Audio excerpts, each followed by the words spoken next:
సెంటర్లో మళ్ళీ petrol bunk వరకు ఎలా తోసుకెళ్ళనరా అనుకున్నాను. అలా నుంచి పక్కకు చూశాను. నాకు తెలిసిన పాస్టర్ గారు రండి అన్నాను. పెట్రోల్ బంక్ వెళ్ళాను. ఇప్పుడు బాటిల్ కావాలి, బాటిల్ ఇదండి అన్నాడు. అదే ఉంటుంది పదండి ఎక్కడ ఇక్కడ అన్నాను. అక్కడ ఒక మనిషి కనపడ్డాడు కొట్టుకాడ. బ్రదర్ బాటిల్ ఉందా అన్నాను. ఎందుకంటే అన్నయ్య గారు అన్నాడు. ఎందుకంటే పెట్రోల్కి అన్నాను. ఓ బాటిల్ పాలు బాటిల్, ఇంకో బాటిల్ ఏదో ఉంది, మొత్తం కడిగేసి ఇచ్చాడు. ఓ బాటిల్ ఇచ్చాను, పోసుకున్నాను, ఇంటికి వచ్చేసాను. ఇలా దేవుడు ఏం చేస్తాడో తెలుసా? ప్రార్థన అనేది మనకుంటే, ప్రార్థన అనేది మనం చేస్తే, గుడికి రావాలన్నా ప్రార్థన చేసుకోవాలి.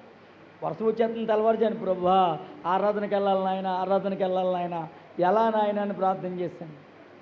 మొత్తానికి మా పాస్టర్ గారు ఎక్కడున్నాయో వర్షం మేకప్ తీశారు.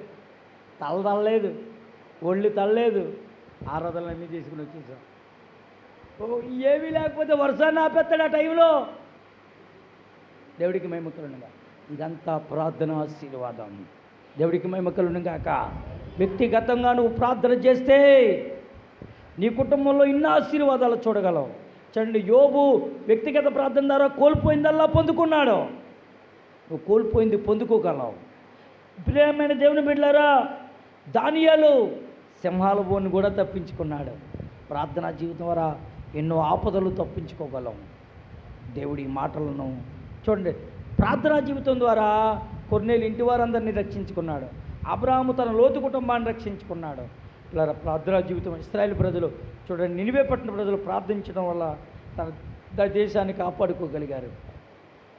నీ కుటుంబం అంతా రక్షింపబడుతుంది. ఆ విధమైన కృప నీ కుటుంబానికి, నీ ఇంటికి, నీకు కలిగిన సమస్తానికి ఉండునుగాక. ఇవి ప్రార్థనా జీవితం వల్ల కలిగే ఆశీర్వాదాలు. ఇలాంటి ఆశీర్వాదాలు మీ ఇంట్లోనూ కలుగునుగాక. నెంబర్ 1 ఏంటి?